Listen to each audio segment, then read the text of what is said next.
When Swedenborg began his spiritual quest, he did so with a search for the soul. But what is the soul, and where is it?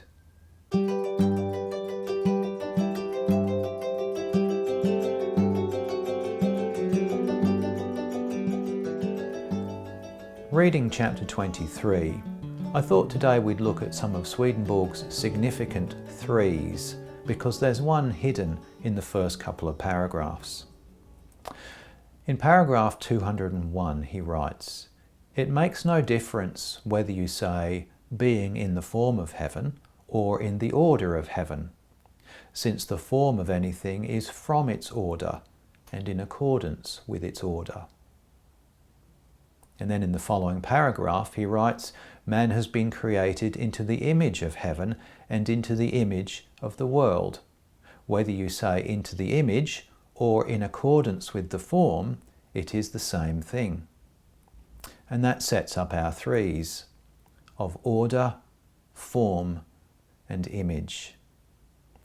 Now we've come across threes before in the heavens, where Swedenborg describes the celestial, the spiritual, and the natural heavens. Now, as a side note, George Dole translates the term celestial as heavenly, but we have to be careful here. It doesn't mean something that is like the thing called heaven. It's far more specific than that. And we see it in paragraph 31, where George Dole translates the heavenly heaven as something distinct from the spiritual heaven. Now there are some other threes. Love, wisdom, and use are significant throughout Swedenborg's work, as are end, cause, and effect, or as George Dole translates them, purpose, means, and result. Being, becoming, and manifesting is another significant three.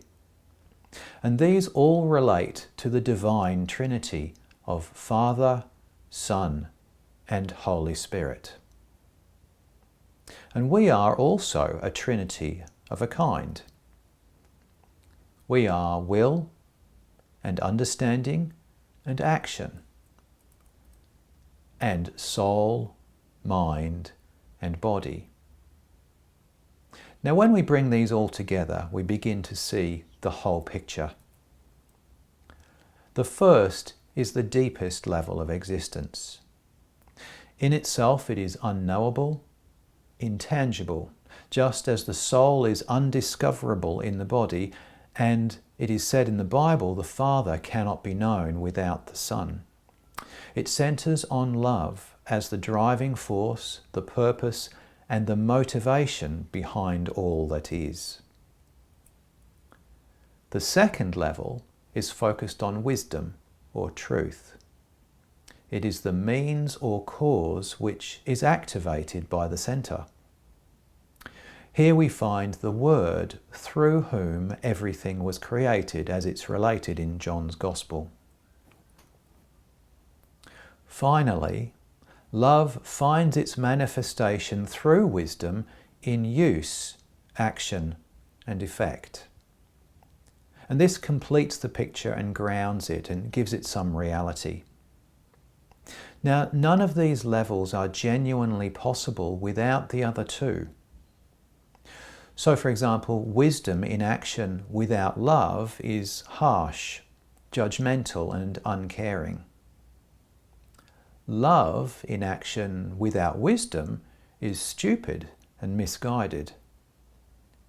And love and wisdom, which are not united in expression, in action, are imaginary, unreal things, lacking any true existence. So to bring all of this together, it's worth reflecting upon your own life here.